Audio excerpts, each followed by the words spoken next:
I mean, hey, I could have kept going. Well, thanks everyone for joining us, and just give it up one more time for Scooter Braun. I mean, what? Come on. So, I feel like we all know you as this mega manager to stars like Justin Bieber, Ariana Grande, Carly Rae Jepsen, Kanye West. But I feel like long before that, you made a name for yourself in Atlanta promoting parties while you were still in college. And your big break in the music industry came when you were, when the producer Jermaine Dupri discovered you essentially and brought you on to So So Def as the head of marketing. And you were only 19 at the time? I was about to turn 20. Right, and so here you are, and you dropped out of college your sophomore year, and to pursue this full time with Jermaine Dupri. And so I just found it so interesting that you're this 19-year-old kid, and So So Def being so huge at the time, like just churning out every major artist, like hip hop and R&B. What did Jermaine see in you when you were just 19 for him to say like, hey, I trust this guy as head of marketing? My dance skills. Yeah, I mean, hey, I saw you thumping that foot, man. I think, so Atlanta was an interesting place. I graduated high school in 2000, and I went down to Georgia to actually play D3 basketball at Emory. And then when I got there, I was like, no one cares about watching us play. And I had a best friend who was playing at a big D1 program, and I just had FOMO of like not being the little white dude at the end of the bench. I was like, I should have done that, and I could have done the celebrations. I would have like done the dab early. But what happened with Jermaine is I started throwing parties, and my parties, I had the DJs playing hip hop and rock and roll. And it was a very diverse crowd because it was college kids. And Atlanta at the time was very segregated. So you had, really, they would say, oh, that's a black party. And it would be hip hop. And they'd say, that's a white party, and it would be techno. And I didn't really enjoy techno. So when Jermaine started coming to my parties, he was very fascinated to see multicultural crowd going crazy for music he made. Right. And we became friends, and I still remember when he asked me to join him, I just helped Ludacris. Ludacris was the first rapper I helped. He was actually a disc jockey on the radio in Atlanta named Chris Lova. Yeah. And he and his manager Shaka actually found me first, and they asked me to help kind of promote their music in my parties, and they gave me this record called Throw Them Bows. Oh, yeah. And I started doing that, and then Jermaine met me, and Jermaine is not what you call a tall man. No, I didn't want to say it, but you know. He's tiny. And he had me meet him at this place, this lounge in Midtown, and I'll never forget, because he was talking to me about my career and how I should come kind of run marketing for So So Def, but he was on this stool and his feet were dangling. And I was this, almost 20-year-old kid, and I was just staring at him, just like completely amused that his feet wouldn't touch the bottom, because I grew up a very, very short kid, so I was kind of feeling him. I mean, I was 4'11" my freshman year of high school. It was, oh, wow. I was really small. Bless your heart. And thank you. And he kind of gave me this opportunity, and I kind of just ran with it. I mean, so when you had this conversation with him, I mean, what did he see in your skill set? Like what was it about you to say, I'm going to take a bet on this kid? Well, I kind of made my own name in Atlanta. Yeah. I mean, I turned those college parties into some of the biggest parties in the city, and then I expanded. And by the time Jermaine met me in that first year, we were the largest college promotion company in the U.S. revenue-wise. Wow. And he was seeing kind of me building my own business, and he was very fascinated. So a lot of guys came from parties. Leor Cohen came from being a concert promoter. Russell Simmons was in a dorm room, and Rick Rubin was in a dorm room. Russell Simmons was a party promoter, and they teamed up. So Jermaine, his hero was Russell Simmons, and he saw Leor team up with Russell. So he used to call me his little Leor. I had another nickname, White Puff. And he kind of saw something in me that maybe I didn't even see in myself at the time. Right. And I feel like promotion and marketing is something that is almost innate in you, because you had this insanely successful career, and then you transitioned that directly into working at So So Def. And I'm just curious to know, like, because I think it's one thing to have raw talent in something, but how you cultivate that is what's really important. So between then and now, how would you say you've cultivated that raw talent you have for marketing and promotion? How did I cultivate it? I tried. You know, I was raised by I was very lucky. I came from a household with two incredibly supportive, amazing parents.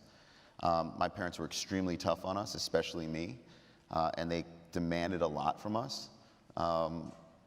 But they also instilled in us that you can do anything. And that idea is kind of, if you actually really think about it, is unrealistic. Yeah, it is. But I didn't know it to be unrealistic. So everything I went after, I was like, why not me? You know, if we're all created equal, like my parents taught me, well, why can't I be that guy? Or why can't I, you know, reach that level? Why not? And I just continue to try. And sometimes the things that would drive me would be disrespect by other people. And that short kid from freshman year would kick in and I'm going to prove you wrong. Sometimes it was the fear, which I still have today. I mean, I still go to bed now at 37 years old, scared of what tomorrow might bring, and it drives me not to be complacent. But I think you don't really know until you get out and try. And I wouldn't say I really cultivated anything. There's a lot of people who I think are smarter than me, who've worked as hard as me. But along the way, I got lucky. And I've never taken that for granted. So I don't really act like I deserve this, because at any moment I think it can be taken away. And I think what I try to do is just wake up each morning and give an effort and allow the people around me to give an effort also. Right. I mean, do you feel like you still have that same energy now as when you first started your company? No. Because I think, see that? I'm exhausted. No, no, because that's the thing. I feel like a lot of people. Did you remember, think about the names you mentioned when I got on this stage. You did it to yourself. I mean, these are people, I mean, this is exhausting, guys. Just take one of them for 1 week. They're wonderful people. I'm gonna say, wow. But no, look, I had a lot of energy as a kid. I probably for 10 years slept 2 to 4 hours a night. And I still remember, I gained a lot of weight over 10 years too. I kind of lost myself there a little bit there. And I still remember there was this conversation, probably when I was about 28, where my dad said, you know, I feel like you're working so much, you're not taking any time for you. And I remember looking at him and saying, I'm trying to do something no one's ever done before. So now is not the time for me to vacation. And I missed out on a lot of things, but I figured it out later. And I just think that, you know, I said the other day I was doing this interview and I said, the success and failure are neighbors. Yeah. They live right next door to each other. And sometimes when you're with failure, you don't realize success is waiting for you right next door. Right. And the only thing you can do to get there is just keep pushing through.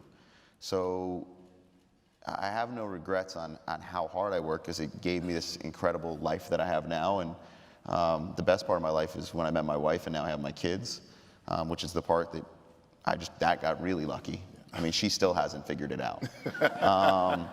But I think, do I have the same energy now? Probably not, yeah. But I know how to work more efficiently now. I used to think everything was so important and everything had to be done and I had to win at every single moment. And the drama was real to me. But since I had my children, I understand getting home for bedtime is more important, you know, and I'm actually more efficient, and I've had the last 3 to 4 years have been the best years of my entire career, both spiritually and financially, because I realized that I don't have to be in every single moment. It's okay to let time do it for me, and be in the moment with people. Right, that's big. And you know, just going back to when you left So So Def, because I feel like you were starting to get really restless in terms of no one saw. You saw the potential that social media had, like way back when, to have that reach and influence and really start building brands for your talent roster, and they weren't really seeing that. Like, they didn't see your vision. It wasn't just Jermaine, it was everyone. Yeah, exactly. I mean, everyone thought I was crazy. Right, and so like now we see that obviously you were right, because social media is just imperative in terms of anybody, just musical acts is just an example of building your brand and having that reach, having that influence. And so now, how are you looking at social media in terms of building your marketing strategy, whether it's for you? Because the thing is, like, you have you have like more followers than some of the people that you represent. And so you're building your brand along with building the brands of some of your acts. So what is your thinking when I think, social media? look, I think movies, like we did Never Say Never with Justin years ago, and a lot of us got followers that way. But I think movies like Social Network made entrepreneurs start getting followed because people saw Mark in that movie and they thought, well, I'm not going to be, for me, it was Michael Jackson or Michael Jordan. Like, I don't have those skills. So, well, this is going to be super awkward for me. I just got to point this out. The guy who just walked in, I usually don't see people in the crowd. My father has never watched me speak. Wait, your dad is here? Oh! So I just want to be really, I don't even know how he knew to be here, but I just want to be really clear. I'm not saying anything nice about him anymore. That's done. We did it just for you. Yeah. Welcome. All right, where was I? Because that threw me off. We're talking about social media and like how you build your strategy and all that. So when I started, people really did think I was crazy. You know, I kind of saw these trends and I thought, well, we can reach people around the world so quickly. And I saw a chance to be intimate with people because when you're watching that screen, it's not all the influence of other people, it's just you in the moment. Peer pressure is not on you. And, you know, if I react, I assume everyone else will react because I find myself to be pretty normal. I don't really think I have an extraordinary skill. I think my skill is being ordinary. So, you know, the extraordinary skill is maybe me being way too confident that other people are going to believe it. But I remember people saying to me, which sounds crazy now, oh, that's just a YouTube artist. You know, like people viewing them on YouTube won't make them a star. And now every single artist out there is trying to get their YouTube numbers up and their Spotify numbers up and their, you know, social media followers up. So to me, it's always about authenticity. You know, in today's world, David Bowie couldn't do what he used to do. He couldn't take off the makeup and then go to the corner store. Someone would have a camera phone in their face. And so you have to be who you truly are. And we try to just promote that authentically as best we can. And I try to tell them to ignore, you know, people making assumptions because there's a lot of loud noises and everyone has equal footing, you know, in social media. So, I mean, there's probably like 10,000 people who think I make people get engaged. That is, yeah, no. But it'd be a cool like thing if I could actually pull that off. I'd have like a bunch of friends. I'd be like, you now. But you know, I think you work on spreading authenticity, and the truth is now it's changing. I'm 37 years old. I'm slowly getting out of touch, and I'm starting to realize this, that there are some artists that I like that, you know, I'm starting to see artists become big, and I'm not getting it. I'm like, well, why are there tattoos on your face? I don't understand how that. Why are you getting more tattoos on your face? Like, so you're turning into a curmudgeon, and it's fine. That's what I'm saying. Like, I'm getting to be that old dude that I used to be like, you don't get it.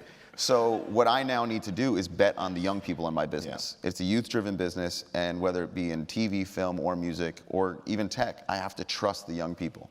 And sometimes they're not always going to get it right.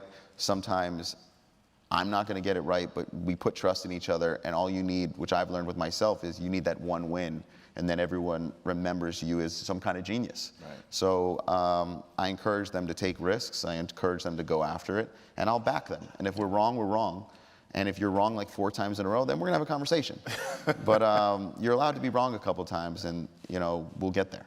And that ties into what I really wanted to ask you, because I think everybody knows by now the story of how you discovered Justin Bieber. You stumbled across one of his videos on YouTube. You just saw some potential in him, flew his mom and him down to Atlanta. You tell him in such a better way than Kevin Hart did at the roast. Oh, Jesus. I mean, like... He was like, you're a grown man in the middle of the night named Scooter in your underwear on a couch, looking at a little boy who's singing.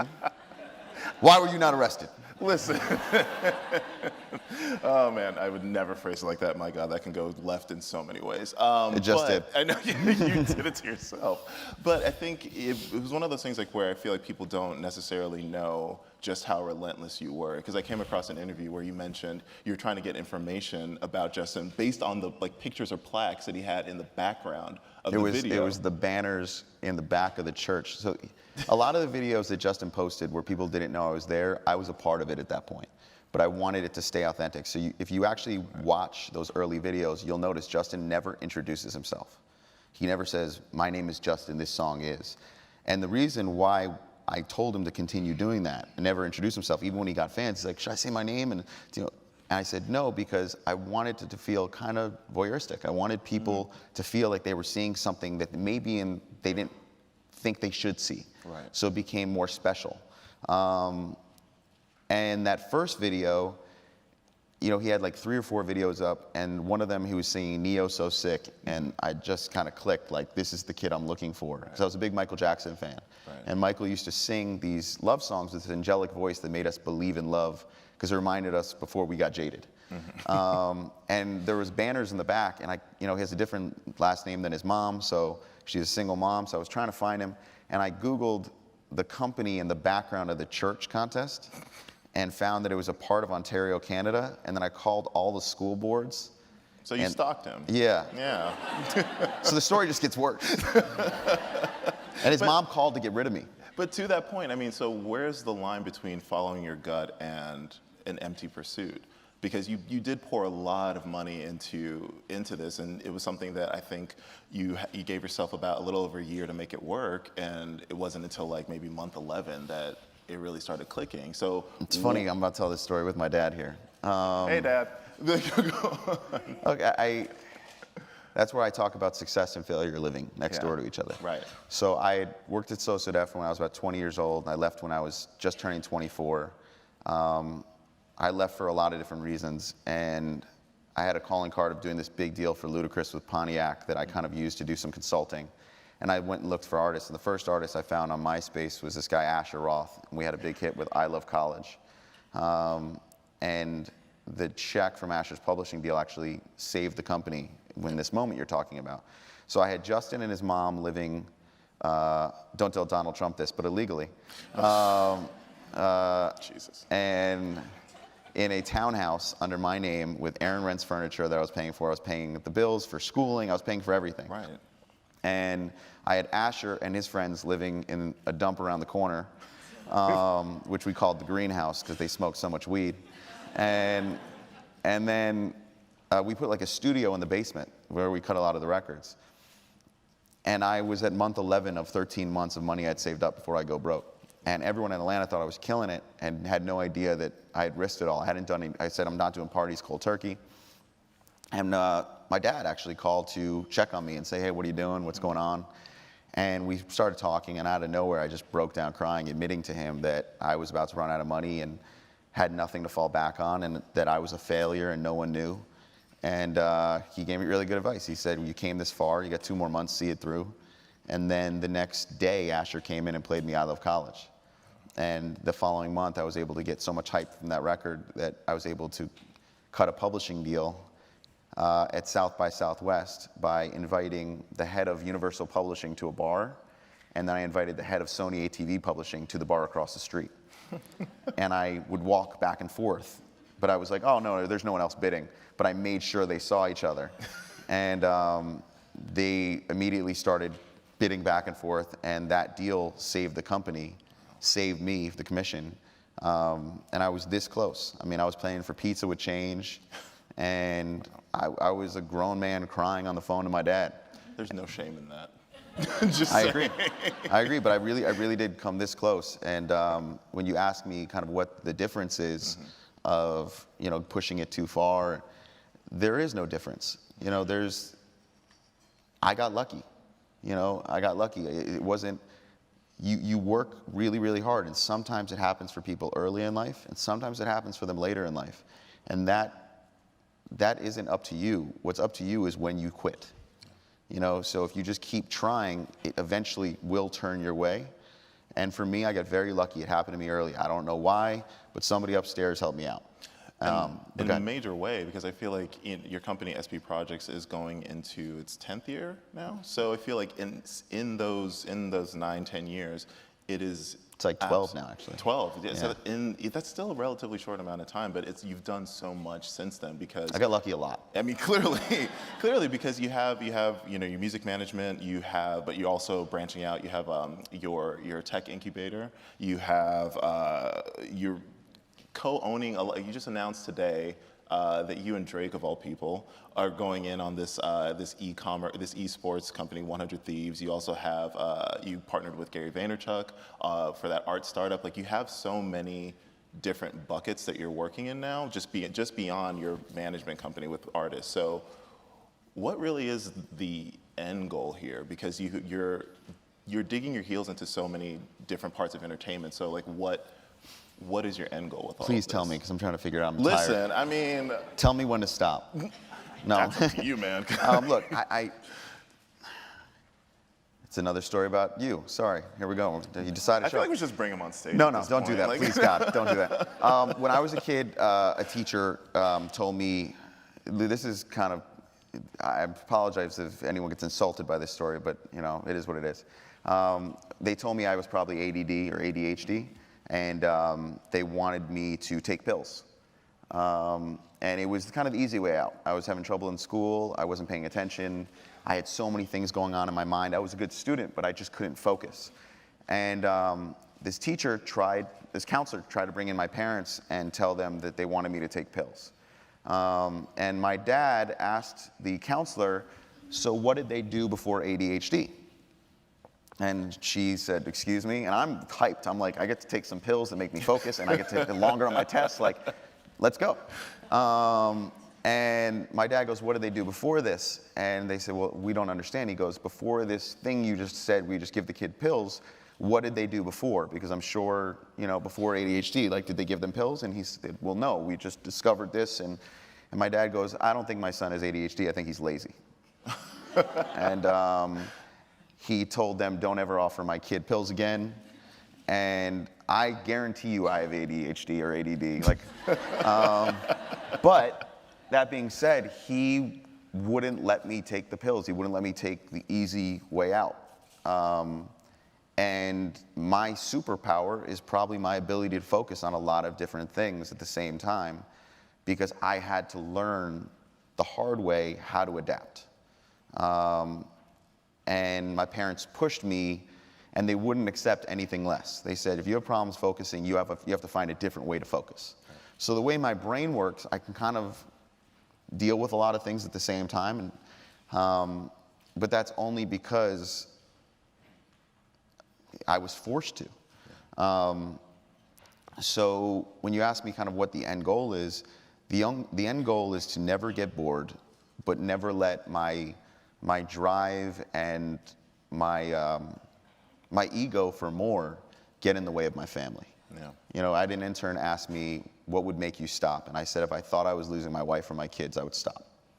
And right now, I still make it home when I'm in LA, which is a lot now these days. And I tell my clients, if you can't deal with that, fire me. I get home for bath time every day. And I wake up with the kids.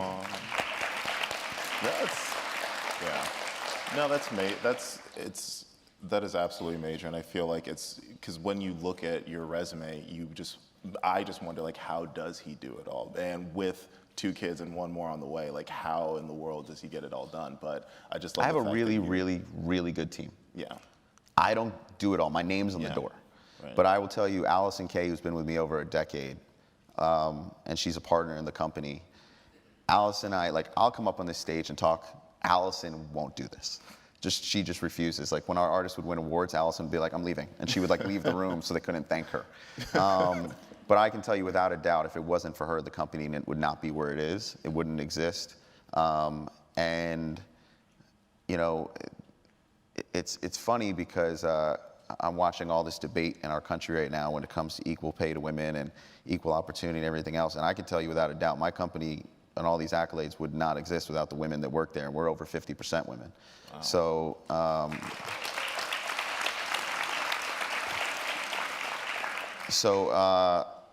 Yeah, I think I have a really, really good team, and I have a wife who doesn't accept anything less than the best of me. Yeah. So even when I'm frustrated, I remember, so for those of you guys who don't know, my wife is the founder of Fuck Cancer. Yeah. And she's a badass. She just announced this deal. She's now a senior advisor to Bumble. And so I remember coming home, and we didn't even have kids at the time. We just got engaged. And you know, it was during what I called the rough Justin Bieber patch. You guys probably didn't even see anything about that. And, you know, it had been like 4 days in a row where I was just really just beat up and just trying so hard. And I kept bringing home, and she said, "You can't bring this home to bed." And I, in the classic entertainment executive asshole mode, go, "This is how I provide a lifestyle, and you know, this is like, you know, and this is like what I do for a living." And my wife just looked at me and she goes, "Okay, cool, you're right. I'm gonna bring my work home to bed. So I'm gonna bring the chemo that I was dealing with to bed." Ooh, and checkmate. I immediately went, "I'm sorry, thank you, and I love you," and I shut up. And the truth is, my wife and a lot of people in this world, they deal with problems. I deal with inconveniences. Along the way, I've had to deal with problems. What happened in Manchester was a problem. But 90% of the time, if not more, it's not a problem. And my wife gives me that perspective. Absolutely. And, you know, speaking of, I mean, you mentioned Justin Bieber's rough patch, which we all saw ad nauseum. But I feel like it's, you know, you are with some of these acts and you experience, you know, the highest of highs in terms of chart success and video views, but also the lowest of lows. And so is there a cutoff point for you when a client proves too problematic or controversial? Yeah. When I feel like I'm no longer helping them and they're just hurting me. And that is far, far down the road from where the public thinks it is. I remember an executive who's a very, very powerful executive in the music industry who told me when Justin was going through his problems, "You have so many other artists, you've had an amazing career, good run with the kid, move on from him, he's done, move on." And this guy had interest in Justin. But if I walked away and quit on him then, I'm not who I claim to be. You know, like, you don't quit on people because they're down. That's when you find out if you're actually there for somebody. So the other only place that it gets kind of, you know, and then I'll say to people, like, "I'll never quit on you as a friend." I did it recently. I won't go on who, but I said, "I won't quit on you as a friend because I never want someone to be in a bad place and they can't pick up the phone to talk to me. But I will say right now I can't work with you professionally." And I never put that out there publicly, but it's a conversation between me and them. And you know, for brand-wise, I could tweet it and everyone say, "Oh, you're off the hook." But it's just not the right thing to do. So, you know, the people that know, and time will show what it is. But I just think we're very quick to be divisive and to point fingers at each other and, you know, just abandon people when they're down. But that's not how you grow. You have to challenge each other and you have to be there for each other, and that's how you get to a better place. All right. And so do you find that's a difficult place to operate because it seems like you are actively separating your personal feelings from your professional feelings? I don't. That's what I mean by I've never had a problem standing up for what I believe in and making a very clear difference. Right. You know, I say to people, if I get to a point where, you know, I think they need help and they refuse to help themselves, that's when I tell them privately, "I'm not going to help you professionally until you take responsibility for yourself." Because what I learned through the experience with Justin was that it's not on me, that I need to be a rock, that I need to be there, but the person who makes the change is that person. Right. You know, and what you need to be is to be a stable force in their life so they know where to turn when they need help. And that's why, like, when it comes to Justin, I've been given credit from time to time for kind of the transformation from when we did the bad years to when Purpose came out. We had this amazing run. But the credit's his. You know, he was the one that woke up one day as a young man who was the most Googled person on the planet through his entire adolescence. And he woke up one day and said, I'm going to make a change, can you help me? And I can tell you it's him that did that, because for a year and a half to 2 years, I tried every day to make that change happen, and I failed. So the best advice I ever got in being a manager or being an executive was from great parents or counselors. You know, it's how you treat someone as a human being goes a lot further than how you treat them as a product. Yeah.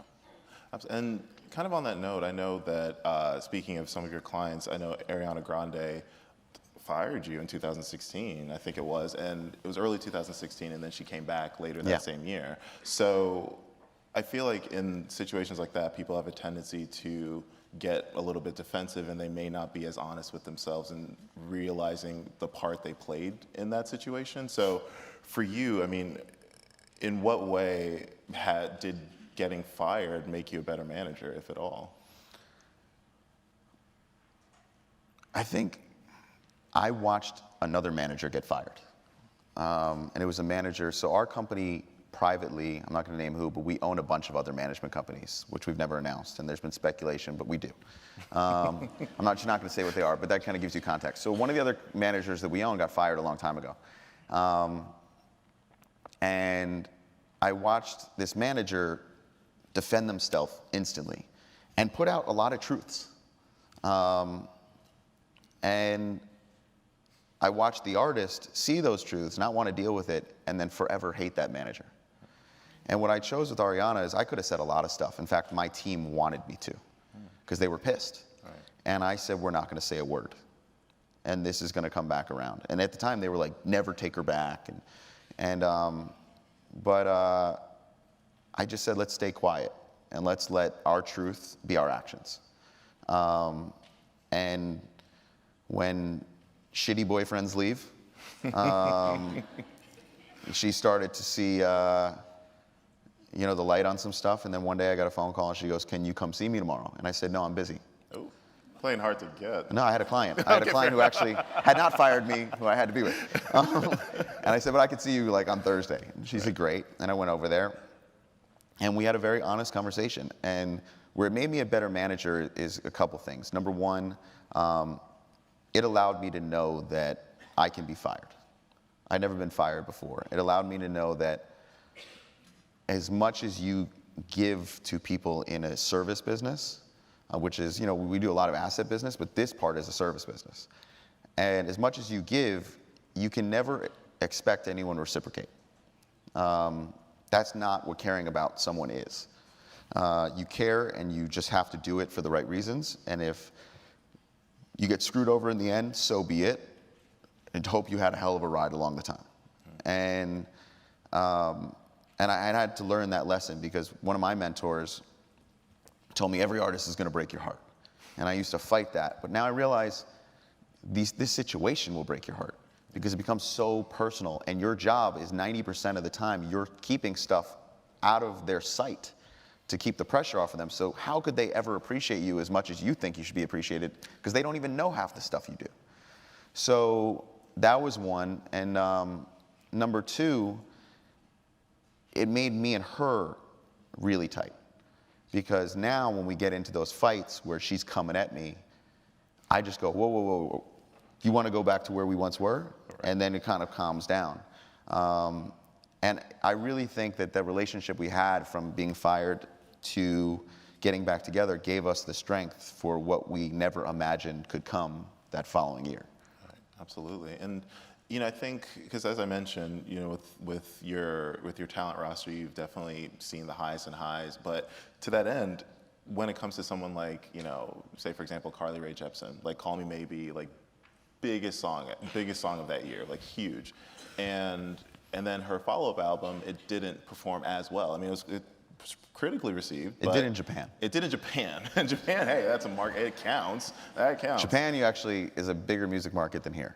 Take your wins, man. On the physical side, it's pretty amazing. So I mean, stateside though. Yeah. It didn't necessarily perform as well as I think. I'm gonna go back to maybe a lot of Japan. people. No, go ahead. I mean, so I think a lot of people are just, it's almost like asking you to make lightning strike twice. You know, it's one of those things where it's like, okay, you had this hit, like do it again. Can I tell you a really funny story when you say that? So my friend Scott, who's he's our head of business development at CO, he sends me this video a couple years back, and it's this slightly overweight Korean man doing a horse dance. And he's like, check this out, isn't it funny? And it had like, I don't know, like 40,000 views at the time. And his friend had sent it to him, who is Korean American, who knew about Korean music. And I saw it and I went, Macarena, Cotton Eye Joe, I know what this is. like this is a wedding bar mitzvah song. And I was like, find him. And Scott wrote back like, what do you mean find him? And I said, I want to sign this. It's going to be the biggest song in the world. And he was like, are you insane? You want to make this in English? And I said, no, I want to keep it in Korean. And to Scott's credit, 10 days later, my backyard had Psy in it. And he had a translator. And we started talking, and he was very fascinated. He goes, you know, as translator, you want him to do it in English? I said, no. When I was younger, there was a song by Snow called Informer. And everyone raise your hand if you know this song. Okay, great. For those people who don't know, look it up, it's great. But I memorized this song when I was a kid. To this day, I have no idea what I was saying. But I loved memorizing. I was so proud to kind of say it. So I was thinking, kids are going to memorize Korean. They're going to, Sana hey, like they don't know what they're saying. And I explained this to Sai, and he's very amused, and all of a sudden, this is 45 minutes of going back and forth, how I want to sign him. He says, if you can make it top 100 in America, I'll give you the song for free through his translator. I said, I can't take it for free. I have to pay you. I'm going to give you a really big royalty, but I'll buy the master and the copyright outside of Korea. Great deal. But I gave him a big royalty because I knew it was going to be like a big song, and I wanted him to feel good. And all of a sudden, at the very end, he just looks at me, and I'm waiting to see if he's going to do the deal. And the translator looks at him, and all of a sudden, he looks away from the translator directly in my eyes, and he says, in English, if you come drinking soju with me tonight, I'll do the deal. And I looked at him after 45 minutes, and I was like, you speak English? And he looks directly back at me, and he goes, I went to Berkeley.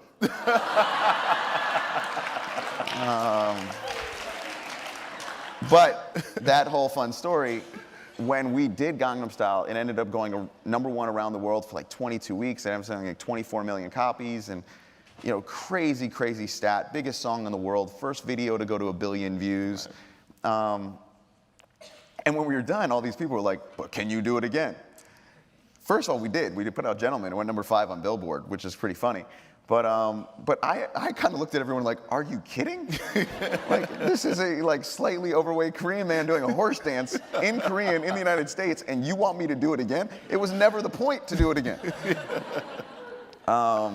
So yeah, I mean, look, I think that's the rat race. And I think that's why it's important to sometimes really write down what your goals are and the things you want to get, so that you don't let other people's expectations, which change, define who you are. And I also think with my business, unfortunately, there's been a lot of suicide over the last decade in the entertainment business, especially the music business. And I think that's because we're such a high-profile business that when you see anyone in your life that you grew up with, they always have 100 questions. Even if you're like not even close to the artist, but you work at the label or anything, and you start to think your self-worth is tied up in this job. And it's not. It's just not the truth. Your self-worth is in your relationships with your friends and your family. And, you know, I just refuse to let myself get caught up in that rat race, because otherwise I'll end up being depressed like so many managers before me, and I'm just not going to let that happen. And, you know, I think it's obviously you took a huge gamble with someone like Psy, but also, you know, you've been very wise in taking bets and making investments in not only people but also companies. Because I know like you're an early investor in Spotify and Uber and, you know, almost with Facebook. But I feel like it's one of those things that yeah, you go for it, because it's a sad What he just story. said, it's not sad. My life's okay. But it could have been so much better. Emory was one of the first 8 schools that Facebook.com launched at. And I thought, wow, this is a really great way for me to promote my parties without having to hack the school database over and over again. So I contacted on the contact page. It was like Master of Dragons, Master of Coin. Like, it was like some really nerdy stuff going on there. And but I contacted a kid at Harvard named Mark Zuckerberg on his .edu Harvard address, and he said, "Hey, talk to Eduardo. He handles the finances." And for 4 months, Eduardo and I negotiated back and forth on email for me to invest in Facebook, and it was 50 grand for me and 50 grand for my friend Drew Gooden, who had just gone to the NBA. And Drew just trusted me because he used to come to my parties. And, and we were buying 10% of Facebook for 100 grand. And I got an email from Eduardo, I still have it. It says, "Hey, Mark wants to launch 32 more schools in 2 weeks and just doesn't feel comfortable taking any investment at this time. I'm so sorry. You know, if you're ever in Boston, let me know." And the truth is, I could have closed. If I would have gone up to Boston, I know myself, I would have closed. But my high school sweetheart was at BC, and it just broken my heart. And I was not going to Boston. So I ended up losing out on that one. Because you're in your feelings. No, but it was fine. I actually saw Eduardo years later when I was on tour, and he like lives in Singapore. And someone he was the same place as me, and they were like, "Do you know Eduardo Severin?" And I told him who I was, and he was like, "Oh, by the way, Mark and I were already kind of separating. He wasn't going to let me take any investment. There was like 4 or 5 of you guys. You had no shot." Oh, okay. And there you go. And I felt so much better. But life's worked out. I mean, to that point, so what is it about a company or talent that really blips on your radar? Like, what is it about someone or a company that just says, like, "Hey, I want to take a bet on you"? Because this goes back to just the announcement, like with 100 Thieves and you and Drake and all the things that you're doing. Like, it's essentially you're betting on these people. Well, I can tell you Uber and Spotify as 2 examples. Yeah. With Uber, I went up to meet with a company. Because of what happened with Facebook, I had the itch to invest in tech very early because I felt I missed out on it, so I wanted to kind of stay looking at the space. So I went up to meet with a company in San Francisco, and it ended up not working out. But on the way out, the guy goes, "Let me get you an Uber to the airport. It's this new company that just started in San Francisco. It's pretty cool." So he hits something on his phone, and this black car pulls up, and I was like, "Oh, how do I pay you?" And he goes, "No, it's paid for." And I was just in shock when the guy just drove me to the airport and goes, "You're good." So I became obsessed, and I ended up contacting the guys at Uber, and I met Travis. And he was talking to me about how they want to launch in LA next, and we started talking, and I ended up investing in Uber, in an early stage company when it was just in San Francisco. And the reason was because when Travis and I met, this guy was intense. I mean, he told me, "I'm married to Uber." Oh, Jesus. It was a lot, and there's been a lot of things said about Travis, but I can tell you without a doubt, it's the mentality he had to work on that company that is the reason why it became such a phenomenon that it is today. I have this thing called burn the ships. So when the ships would arrive on the shores of their enemy, the generals would say, "Burn the ships. The only way you go home is by taking your enemy's ships. There's no turning back." And when I saw Travis, I saw burn the ships kind of mentality, which I had with my business. And I said, "Okay, I want to invest." And I remember when he told me the valuation of the company, which at the time I think was like $400 or $500 million,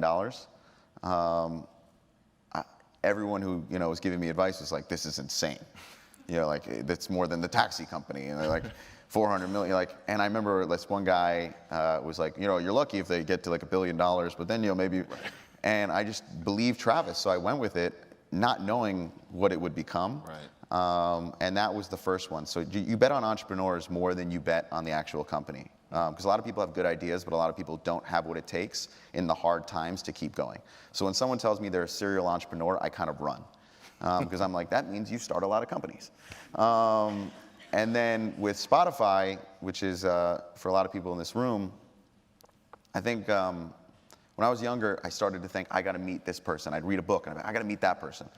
And I quickly realized when I would kind of watch interviews of powerful older people, they would always say how they had relationships with other powerful people for 20, 30, 40 years. And their power was their network of trust. So I got put on Billboard's 30 Under 30 list when I was like 27 or 28. And I called up the editor of Billboard, and I asked if I can have the contacts of the other 29 people. And I think like 16 of them I knew, and the rest of them I just started emailing and calling, cold calling, saying, hey, we're on this list together, we should meet each other, we should know each other. And at the time, there was like a 24-year-old guy from Sweden who had a company just in Sweden they'd put on the list called Spotify. And I introduced myself, and he said, I'm coming to LA in 2 weeks. And we ended up spending like the whole week when he was in LA hanging out together. And he let me invest in Spotify early and take a large allotment in that early round because of our friendship. And I always tell people, you're not going to build the business that changed your life or be involved in the business that changed your life by finding someone who's already done it. You know, it's your peers, it's the people that have the same drive as you, who are sitting next to you every single day with the same dreams. If you guys bet on each other, that's going to be the life-changing moment. And to this day, Daniel and I are really good friends, and that company has, you know, changed the world and how we look at music. And I wouldn't have been in that company if I didn't send that email to everyone my age and say, let's get to know each other. Right. And I feel like, I mean, that kind of leads into like what I wanted to ask you, because going back to this kind of multifaceted empire that you're building, whether it's investments, companies that you own, companies that you're like whatever it might be, what exactly, when you look at all these facets, like what are you prioritizing? Because I mean, you mentioned like going beyond building a great team and having them, you know, training them and having them run the ship. Like you yourself, like how are you prioritizing all of these different facets of this media empire that you're building? Today, assets. Mm-hmm. I'm tired. I mean, here's the thing. I never really needed a lot. Yeah. And my life has provided financially a lot more than I ever dreamed or ever needed. But the only reason I got to that point was because a lot of people made bets on me and helped me get to that level. And those are the people that come to my office every single day and work there and kind of signed up for the dream. So my goal now is to continue building the company so that eventually when I want to walk away, I can, but I can give them all the exit they deserve. Right. So to do that, I have to move away from the service business and build assets. That's why we're doing more TV shows and more owning IP and, you know, signing more stuff to the record label and buying more catalogs. It's something that doesn't depend on us necessarily being there, so that I have that option. Because my oldest will be 4 in February. I will say something nice about you. Fine. I was really lucky. You know, the guy sitting in that crowd coached every team I was ever on. Right. You know, me and my dad used to fight a lot when I was younger, and my friends always took his side. And the truth is because they wanted their dad to be like him. Right. And you know, that's my hero. Like, I want to be a dad like he was to me. So if my business gets in the way of that, that'd be pretty stupid, because I sit around every single day trying to make more money and build things bigger and go bigger and, you know, do this whole thing. But then I go home and I'm like, God, we have so much. I hope my kids aren't assholes. You know, like, so if my number one priority is to make my kids good people the way that was his and my mom's number one priority, then when you ask me what my priority is, it's to make sure that if I need to walk away, I take care of the people who helped me get there, but then I can walk away to make sure I'm the dad I'm supposed to be. And that is a perfect way to end this. Thank you so much for this. And thank you to your dad in the crowd. Thank you so much, Steven. I really appreciate it.